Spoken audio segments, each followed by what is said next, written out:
सबैलाई नमस्कार। आज हामी यस भिडियोमा चाउमिन बनाउन गइरहेका छौँ।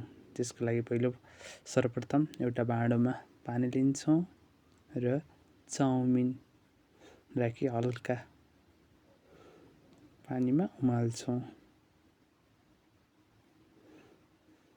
चाउमिन सजिलै घरमा स्वास्थ्यवर्धक बनाउन सकिन्छ, जसको लागि हामीले आज गोपी, गाजर, प्याज र क्याप्सिकम र घरेलु मसला मात्रै प्रयोग गरी चाउमिन बनाउन गइरहेका छौँ। र सुरुमा गोपी, गाजर, क्याप्सिकम र प्याजलाई काटेर हामी रेडी पार्छौँ। उता चाउमिन बोइल हुँदैछ।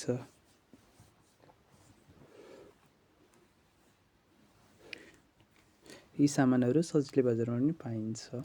र अब हाम्रो चाउमिन बोइल गरेर रेडी भएको छ। यसमा हामी हल्का तेल प्रयोग गर्छौँ, जसले गर्दा चाउमिन आपसमा नटाँसियोस्। र अब चाउमिन बनाउन गइरहेका छौँ।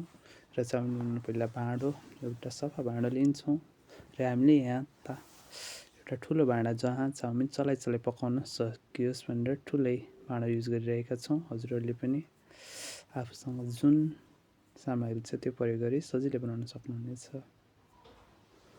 र सुरुमा हामीले थोरै तेल लिन्छौँ। तेल आवश्यकताअनुसार प्रयोग गर्न सकिन्छ। र प्याज राखी हामी पकाउन गइरहेका छौँ। र सुरुमा प्याजसँगै हामीले हल्का प्याज भुटेपछि क्याप्सिकम, गाजरलाई हामी हल्का पकाउँछौँ चलाइ। साथै एकछिनमा हामी गोपीहरूलाई पनि पकाउनेछौँ। गोपीलाई धेरै पकाउनु पर्ने छैन, हल्का पकाए हुनेछ। तसर्थ हामी पछि राखियो गोपीलाई।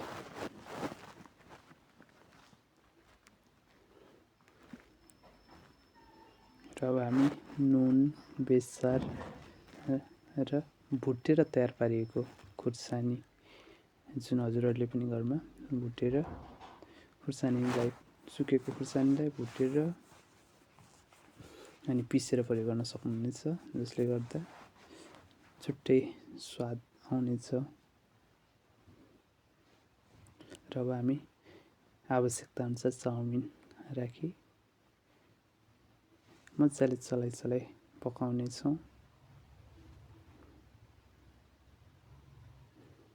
चाउमिनलाई मजाले चलाएर पकाउँदा हामीले अघि प्रयोग गरेका क्याप्सिकम अनि गोपी र गाजरहरू सबै ठाउँ फैलिनेछ। साथै तेल पनि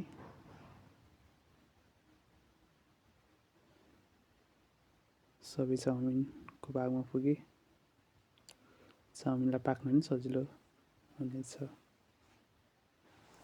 यसरी